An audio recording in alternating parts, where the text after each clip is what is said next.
Jauniešu bezdarbs Bauskas novadā veido aptuveni 9% no kopējā bezdarba līmeņa.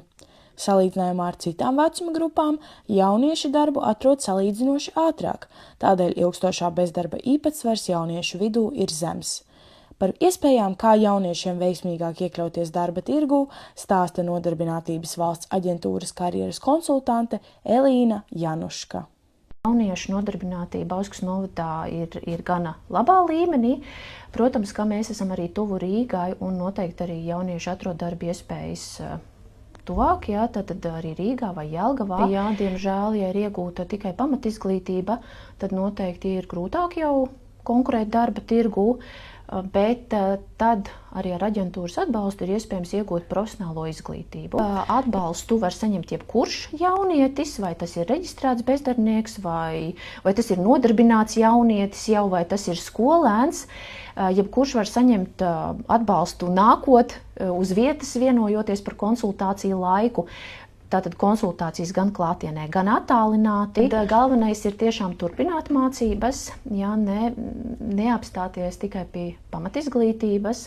Ja ir radušās kādas grūtības vai nav zināms vai nevar saprast un izvēlēties to savu tālāko darba, jeb izglītības ceļu, tad noteikti var nākt uz šīm karjeras konsultācijām vai piedalīties dažādos citos pasākumos. Kamēr daļa jauniešu pēc skolas dodas prom no novada, ir arī tādi, kuri apzināti izvēlas palikt, studēt un strādāt savā novadā.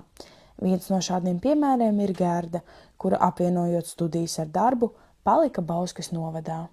Man ir 22 gadi, strādāju Uzvaras pamatskolā, studēju Latvijas Universitātes par sākuma izglītības skolotāju un to visu jau daru 3. gadu.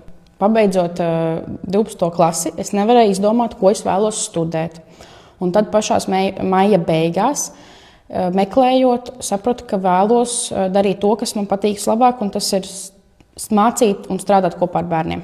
Pēdējā augusta nedēļā man zvanīja tante un teica, ka Uzvaras pamatskolā meklē skolotāju. Un tad es pieteicos, un man tā nejauši arī paņēma. Izvēlējos palikt strādāt novadā, jo šeit viss ir pat rokai, pa ceļam un nav tālu no mājām. Darba kolektīvā ir pavisam jauni gurķi un zaļi kā es, un tad ir ļoti pieredzējuši kolēģi. Teiktu, ka strādājam pusi uz pusi. Ir studenti un ir arī jau pieredzējuši kolēģi.